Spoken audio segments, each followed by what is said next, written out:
KFIZ News Time 812. We welcome you to this week's edition of Landscape Smart, brought to you by Rademann Stone and Landscape Company. Joining us in the studio this morning, the one, the only Ron Rademann. Good morning, sir. Good morning. And good morning it is. It is. Can you believe this weather for the last weekend in September? Yeah, My it's goodness. perfect. 80s today. Yeah, and Monday. Mm-hmm. Wow. And next to you, a lovely lady known as a master gardener. It's Delores. Good morning. Good morning. Thank you for having me. It's nice having you because Yeah, Ron's it always is. happy because you do some more flower questions than he does. Right. And veggie questions. Rademann's open today? Rademann's is open today, open till noon today, Saturday morning. So you can still get a delivery this morning if you give them a call out there, 920-922-7612, and they'll get you some work lined up for the rest of the weekend. Yeah, really nice weekend to get your outdoor stuff done. Yeah, well, it is a nice opportunity, and as you get into October and November, you just don't really know what you're going to get yourself into as far as nice weekends go. So you have to kind of take advantage of these and get the jump ahead on them. Do it when you can. Mm-hmm. And even if you don't feel like it, which is my story. Right. And not only is Rademann's open, so are our phone lines. 923-1450, 1-888-900-1450. Lawn, garden, landscape questions, give a shout, give a holler. And if you want to do it via email, it's kfizstudio@gmail.com, which is exactly what Brian did with a question, which Ron now has. Yeah, Brian sent a picture in of a English oak, and he's got a couple of them in his yard, and of course one looks great and one nearby looks sick, as he calls it, and it's a nutrient deficiency. And typically what you'll do is you'll see it a little bit more later in the summer, in July, August, September, and the tree is yellowing. It's not nice, rich, dark green, and it isn't turning fall color yet either. And in this case, it's still in its summer color. It hasn't turned color yet at all, and it's probably a couple weeks away yet. What it does is it needs sulfur and it needs iron, and in this case, the NutriPack fertilizer packets would be ideal for that, and because that would give it the long term, and it could also use liquid iron also, but basically what it is it's lacking iron, and sometimes that's caused as the tree roots down deeper. You can have we see it with river birch, we see it with some varieties of maples. The maples in the scarlet maple family, a lot of times they'll root down deep enough and they'll start getting into the subsoil, which around Fond du Lac and Fond du Lac County, that subsoil has a lot of alkalinity in it from the limestone. And as the tree roots down into that alkaline soil, that alkaline subsoil, then it doesn't take on the nutrients. So that's where it needs the sulfur to lower the soil pH. And then, of course, the iron is what it's. And sometimes there's enough iron there, but the soil pH is too high that the iron isn't available. We're kind of getting into a little bit of chemistry here, which is a little involved. But the bottom line is the tree needs a lower soil pH, so that's where the sulfur comes in. And then it needs more iron, and that'll green it back up and get it a rich dark green. So if your river birch or your maple is showing these signs, that's the problem. That's what it needs. So get some NutriPack. So this time of year is a good time to put that down. Yeah, you're kind of coming into, I don't like to do it during the heat of the summer. Mm-hmm. Then you're it can be a little tough on plants because you're kind of stressing them with fertilizer at a time when they're already stressed because of the heat and the drought. So a better time to do it is October and November when the tree is dormant or losing its leaves, and rather than trying to survive through the. Yeah, their sugars are going down. Is Right. it a good idea to water that in? And then and watering is helpful too, sure. So, alrighty, let's move That on to just kind of displaces the nutrients throughout the whole root system. The watering kind of moves it around because you can't get it in every spot. So that's why the watering is important. Mm-hmm. Perfect. Let's grab a phone call. Good morning. You're on the air. Oh, good morning. I am thinking about bringing my plants in. Okay, this year I have a mandevilla and I have 2 hibiscus, and they were just gorgeous. Okay, I want to bring them in the house, and is the east window good enough? I have a large east window, and then also wondering about, I heard that hibiscus is a little more susceptible to bringing bugs in or whatever. How can I prevent that? I have so many other plants. What I do is I bring them into the garage or another building and Okay. spray them down with organic insect control.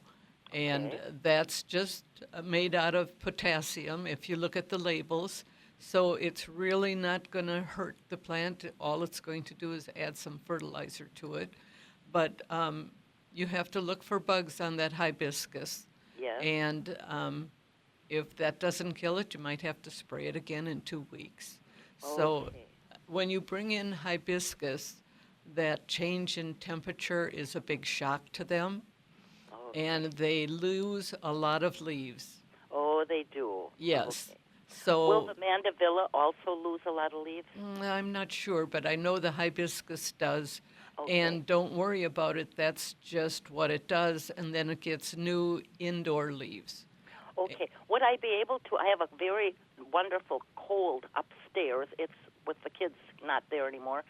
It's sunny, but it's very cool up there. It doesn't freeze, but it's cold. Would that be a place to put my mandevilla or my hibiscus? And that's a good place for both of them because Oh, it then, is. Good. yes, they won't grow a lot, and they will, where they grow in nature, it has a cooler winter. Okay. Yeah. So that's that good. would be very good. Okay. And an east window is good too, Excellent, yeah. because that way you get kind of the morning sunshine there without getting the hot late afternoon. Yes. So All my other plants do very well there. Yes. I have another question now again. Sure. About asparagus.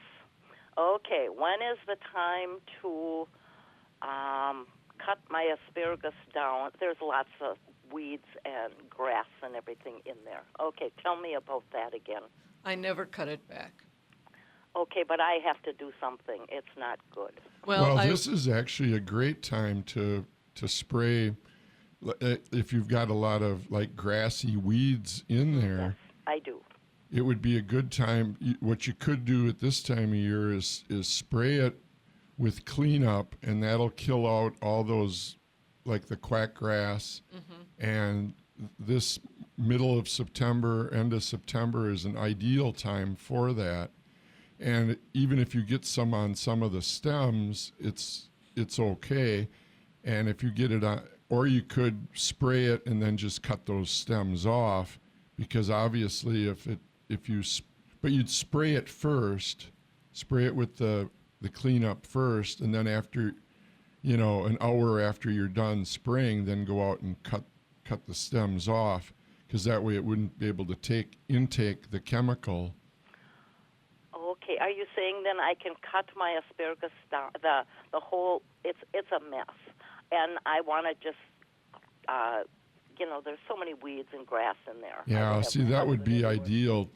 Okay. It would be a good time to spray clean up on that, and that would kill out all that quack grass and and any other grasses for that matter that would be growing there. But I also have some weeds in there also. Well, the weeds aren't so much of a problem because those are probably annual weeds that are going to freeze and die out. Oh, I see. Yes. So I don't usually worry too much about the weeds. That problem always pretty much takes care of itself. Okay. You know, or you could spray it with like a dandelion killer too. Okay. A weed be gone if you really do have a lot of weeds, especially if it is dandelions, because those are biennial weeds and they're going to come back next year. Can I then? I want to really cut it down. Can I eventually cut this down? I don't like to cut it down until they've browned up. That way the sugars have all gone down and stored for your asparagus for next year. The only thing would be that, right, if you're not spraying it, you should wait a while yet. But if you wait 2 or 3 weeks to cut it down, then you're missing out on the 2 or 3 weeks that work best for spraying it. Yeah, so you have to kind of,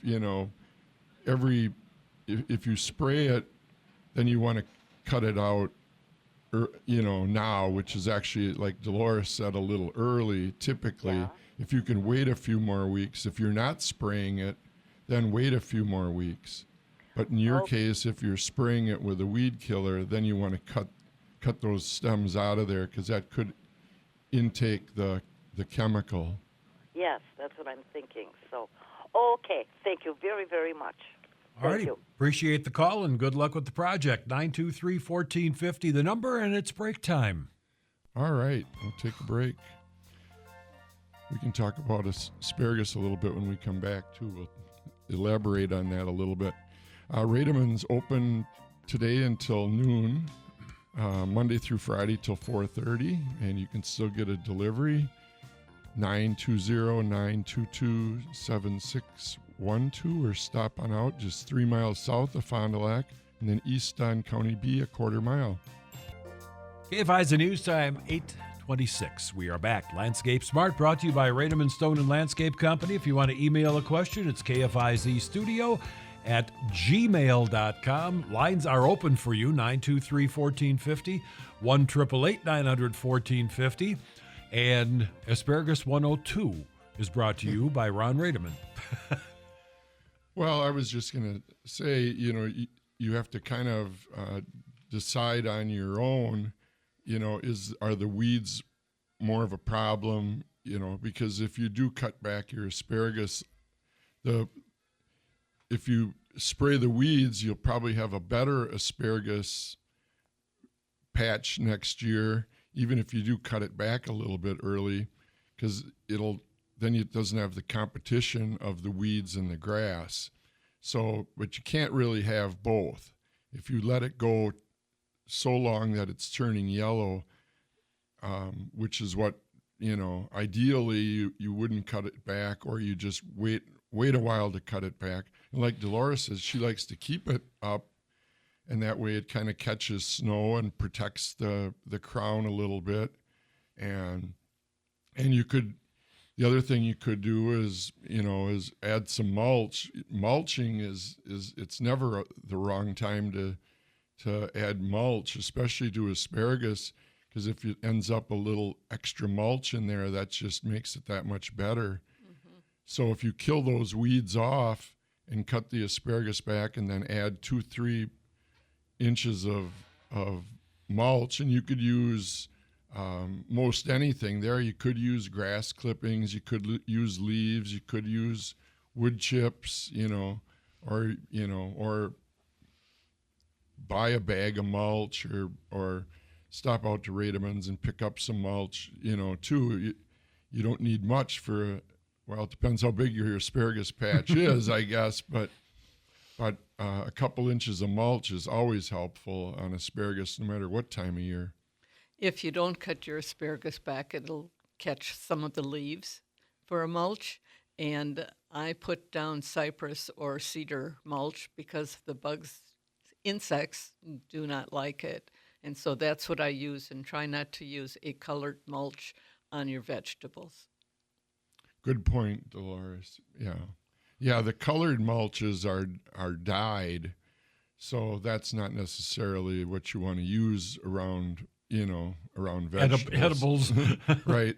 The cedar mulch or the hardwood mulch is going to be your best mulch for Right. around vegetables. Yeah, the hardwood mulch is good too. Mm-hmm. Alrighty, 923-1450. Lines open for your question. And KFIZstudio@gmail.com. Email if you're bashful. Or dopey or doc or This Sleepy. time of year, when the temperatures are getting down to 50 at night, the insects are burrowing down to spend the winter, and that's a good time to spray your fruit trees, your last spraying. Or for me, I put down diatomaceous earth all the way around, and as those insects go down, they coat their bodies, and it helps to eliminate the insects. they sleep really well, Yeah, forever. permanently. Yeah, it's never too late in the season for diatomaceous earth. You could, put some down now and then go ahead and put some more down in April again. Right. I do it 5 times a year. When the temperatures rise to 50 in the spring, and then around about 6 weeks later, which is usually about Memorial Day, and then about 6 weeks later, which is usually 4th of July, and then Labor Day, and then when the temperatures drop at night to 50. So those are the same temperatures and dates that they tell you to spray with other poisons for your fruit trees. But diatomaceous earth is not poison. Not at all. It's natural. It's fossil shell, and it's mined out in Utah, Wyoming. It's natural. Is that something we'd want to do after we, for instance, pull out our tomato plants, pepper plants and stuff, scatter some of that around in that garden as well, or is that... It can't hurt because it also works as a fertilizer. It does help. If you have, especially if you the have soil too. Yes, and if you have, like, I have 2 spots in my asparagus bed that I have the asparagus beetle, just 2 spots, no place else, and I keep putting it down to help eliminate them. When you say putting it down and spreading, I sprinkle it. How thick do we put it down? Is it just like spraying grass seed sporadically, or are we putting down It like you would put powdered sugar on something. Oh, Not I thick. don't know if I have that much diatomaceous earth. Oh, I like the sweet stuff. But it's a sprinkle over. a sprinkle, yeah. But you can get it in, 5-pound containers I got someplace. a 5-gallon pail. Yeah, Which I we got have from you larger guys. pails Yeah. available out at Rademann's. I don't remember what size now they are. They're Might be 20 I pounds. think they're it's or around 40. no more around 20 Uh-huh. or 10. It's enough that usually lasts a couple years. Mm-hmm. And it doesn't go bad. It's Yeah, hundreds, there's no it's shelf millions life. of years old already. When I first started buying it, I could only find it at a feed mill or online. And those were 50-pound bags. I don't handle those anymore. Well, if you did, I'd invite you over when I buy salt for the water softener. 923-1450, 1-888-900-1450, KFIZstudio@gmail.com. Invite your questions because there's a half hour of the show left, and now is the time to call them in, not at 8:58. That's for sure. Well, another thing that's good to do this time of year is divide your perennials, or if you're looking to redo a bed, planting perennials right now is very good. It's been very dry, so you do have to water them very well, but it's a good time to do perennials. Yeah, it works best if you water them and then wait a couple days then move them, and then Oh, yes, and it then has. water them again. Yeah, you don't want to dig them up if it's dry. Yeah, it doesn't work if it's dry. This way you can get a nice cluster, a clump of roots with them. Divide them into, a lot of times you can divide one into 3 or one into 5. Right. So, turning the page a little bit to lawn, still a good time for aeration, or is it too late in the season for that? Well, no, we're actually coming into a good time for, to aerate. It's a little bit early actually. Okay. Because right now we're kind of still in the middle of step 3 as far as fertilizing and things like that, and then we'll wait about another 2-3 weeks before you should do any aeration, and you do that before step 4. After step 3 and before step 4 works out pretty good. A good way to kind of gauge it is if you're driving around town and you notice the golf courses are aerating, then you know that it's a good time. It's a good time. And, so as you're driving by Rolling Meadows or driving by South Hills or Whispering Springs, if you see them out aerating, Take the hint. Take the hint, right? Always watch, look over your shoulder at the professionals, and if the professionals are doing it, it must be right. It's probably not a bad time to take it on. Mm-hmm. All right, 923-1450, lines open, unless the phone's broke. It's getting a little late to do seeding. If you could seed yet this weekend or early part of next week, go on ahead. But if you're not organized right now and you're not ready to seed, I would hold off. As we get into October, right now, we transition from September to October this coming week, and with bluegrass taking 3 weeks to germinate, you got to remember, if you're seeding in October, it's not germinating until the end of October, which puts us more at Halloween time. And when you think back to Halloween, everybody kind of has a different memory of Halloween. And sometimes, you have your winter coat on when you're out trick-and-treating, and sometimes you're in a t-shirt, but you can't really count on that. So typically you're better off waiting. If you can seed right now, I would go ahead and do it yet this weekend or the early part of the week. If the weather's, because it's supposed to stay pretty nice, ground temperatures are still pretty warm.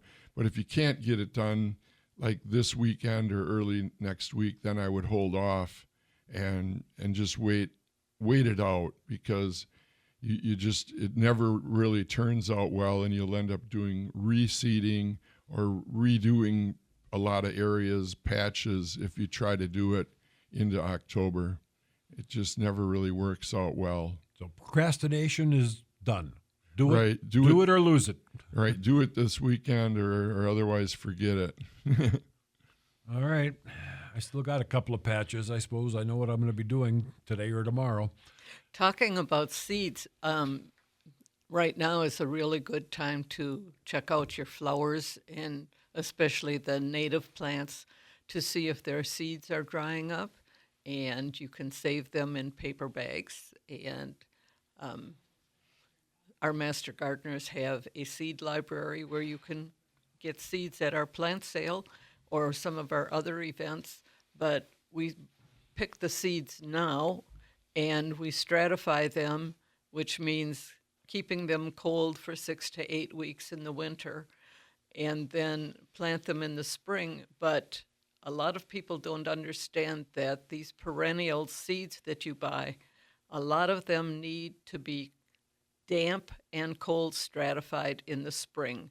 So you can put the seeds in a plastic bag with some soil and a little moisture, and when you see them germinating in your refrigerator, then you can plant them. Oh, wow. That's why so many people have such poor success with the perennial seeds that you buy, because a lot of them need to be moist stratified in the spring. That's why you go to the plant sale and buy your perennials, because they started. Because they got it figured out, and most of the rest of us don't. Oh, yeah. Our lady who runs our greenhouse does such an exceptional job, but she's she was a biology teacher and ran the greenhouse at the high school, and she taught at Marion College, and she really knows what she's doing. She had those greenhouses on campus full of plants last year. I'd say she's an expert. Well, and there's so many different ones too, and that's kind of the tricky part, is you do each one just a little bit different. Exactly. So what works for, what works for a delphinium doesn't work for a pansy.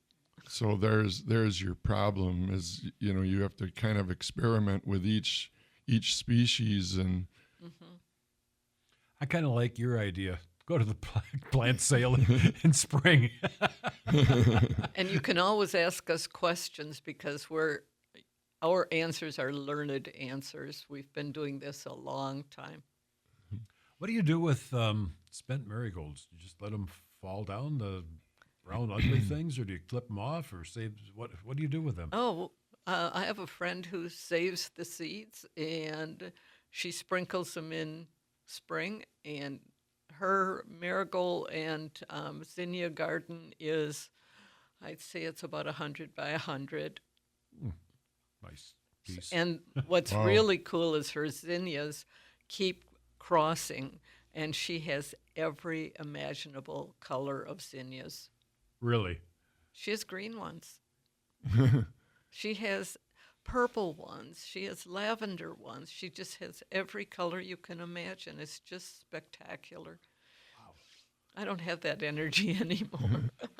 I'm not sure I have the patience to go picking marigold things. If you just let them drop, are they going to... Some will reseed. They will next year. Some will. Okay. Uh-huh. Well, and that's where, if you have cone flowers and things like that, just let them naturally reseed, or you leave them there for the birds to enjoy too. Mm-hmm. They sure do enjoy them. They'll feed on them all winter long. Mm-hmm. So. Yeah, a lot of people cut everything back, and I have cut some things back, but I leave some things for the birds too. Mm-hmm. I'd like to leave everything for the birds, but it's break time. All right, well, we'll take a break. Again, Rademann's open today till noon, Monday through Friday till 4:30, and you can still get a delivery, 920-922-7612, or otherwise stop on out. We're just 3 miles south of Fond du Lac, and the easiest way to find us is right off of Highway 41 at County Trunk B to the east. KFIZ news time 8:44. We are back. This is Landscape Smart, brought to you by Rademann Stone and Landscape Company. If you have any questions, 923-1450, 1-888-900-1450. And for the bashful, the email address is kfizstudio@gmail.com. That also works if you have something you would like Ron and Delores to see a picture of. You can send that, and they can take a peeky-see at what your issue is. And speaking of issues, had the pleasure, I guess is the way to put it, of being up in the Minocqua area and tooling around Vilas County this past week for a couple of days. It's really green.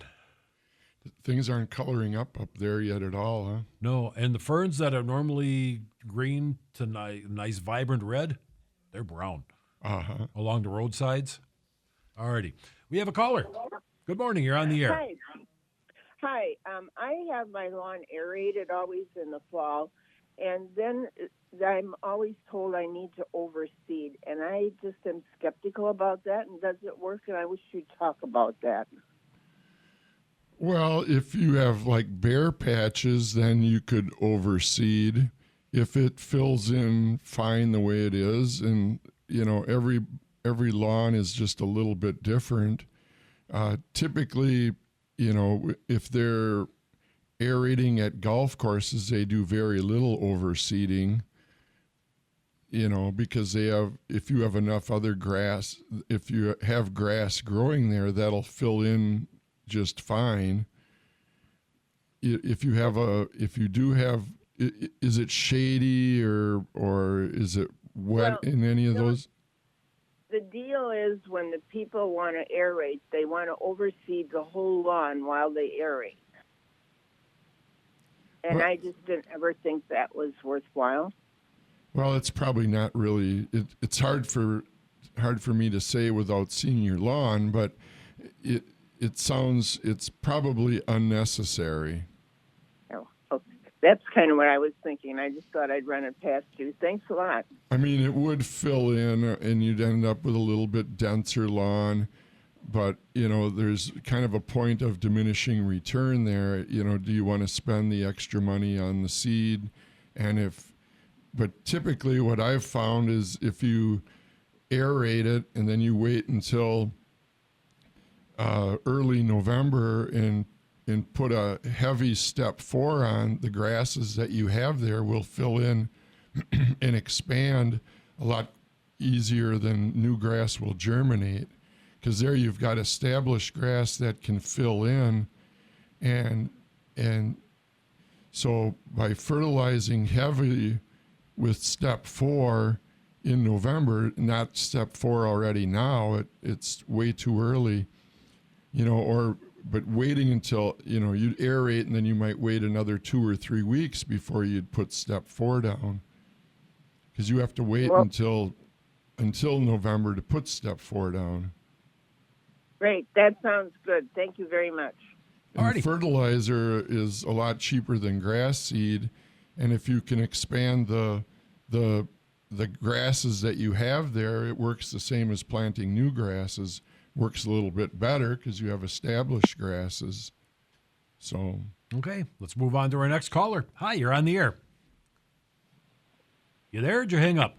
Hello. No, Hi. I'm here. All righty, go ahead. Okay, what's the secret to keep the little stinking squirrels out of my flower pots? I've got mums planted all over the place in big pots out ahead of my house, and the squirrels keep going in there and digging the dirt out.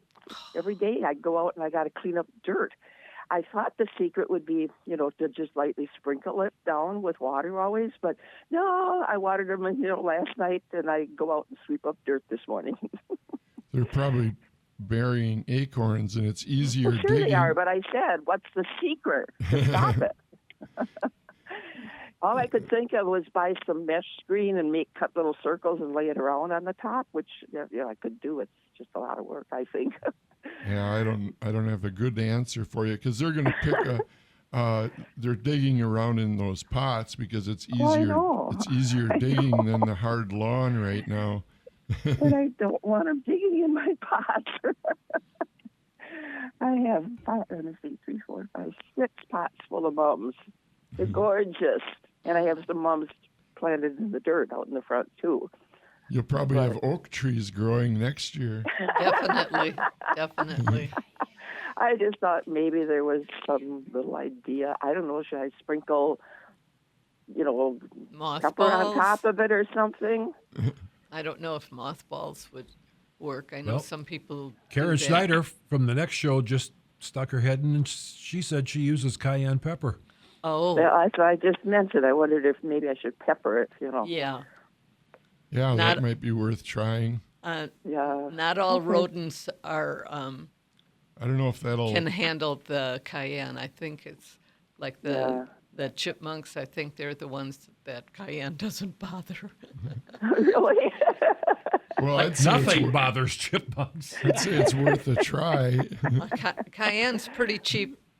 That's a pretty cheap solution. Oh, yeah. Let us know if it works. Yeah, you can get that at the dollar store pretty cheap, like you said. Yeah. So, alrighty, just wondering, because it's like, my yard is full of those little stinkers, they're all over the place. Well, if it makes you feel any better, you don't have the only yard with squirrels. No, I know. Will you try the cayenne pepper and then call us back next Saturday and let us know how it's working? Okay. Good luck. Good luck with it. 923-1450. We got a break coming up, but we'll grab one more call first. Good morning. You're on the air. Yes. for the squirrels in the flower pots. Yeah.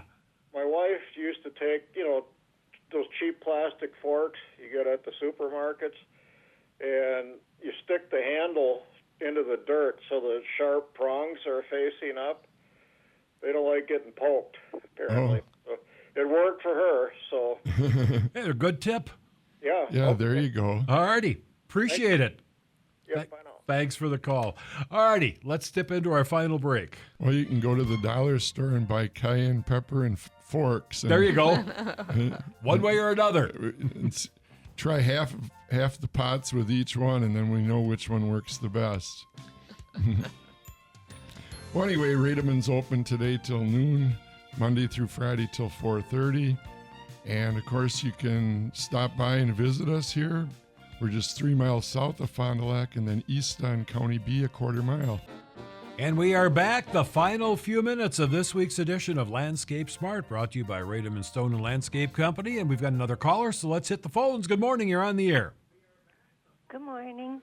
My daughter takes fur from her dog. She has a large dog, and she takes that hair and puts it in her flower pots, and the squirrels don't go near them because they're afraid of the dog. Really? Yeah, kind of funny thing, but it's an idea. So there's a new meaning to the hair of the dog. All righty. Well, and I could see that too. Yeah. That would discourage anything like that. Sure. All righty. Thanks for the tip. Sure. All righty, take Enjoy care. your show. Thank Bye. you. Thank Thanks you. for listening. Good morning. You're on the air next. Yeah, okay. What I've used, I got a lot of rabbits, a lot of squirrels, and what I do is I sprinkle around some good old-fashioned mothballs. They won't even come near the area. The mothballs, yeah, that's what Yeah. Delores said right from Yeah. the beginning was try mothballs. Well, good. Well, I think that our lady with the issue has some She's got some ideas. some now. ideas I from. can just see her pots. It'll look like snow in there with a little red pepper on them, Yeah. and some forks and some dog hair. and some mothballs. Yep. You do it all. It's got to work. Yeah. Well, it'd be fun to try each one, and then you. Yeah, In a different pot. She said she had enough pots. I mean, Yeah. okay, So just she can try a little of everything and pepper pot, then little call fork us pot. back. Call us back next Saturday and let us know which one's working. But you may have to go out and get a dog. Yeah. But rescue dogs are good. You could probably go to the Humane Society and Sweep. sweep. Yeah. I'm sure they'd help you out. Gladly, I bet. 923-1450. Kind of remind everybody, too, if you're tuning in late, you can catch back up to us and re-listen to the show on KFIZ on demand, or otherwise you can go on YouTube and watch us and or listen to us, depending on whichever you prefer.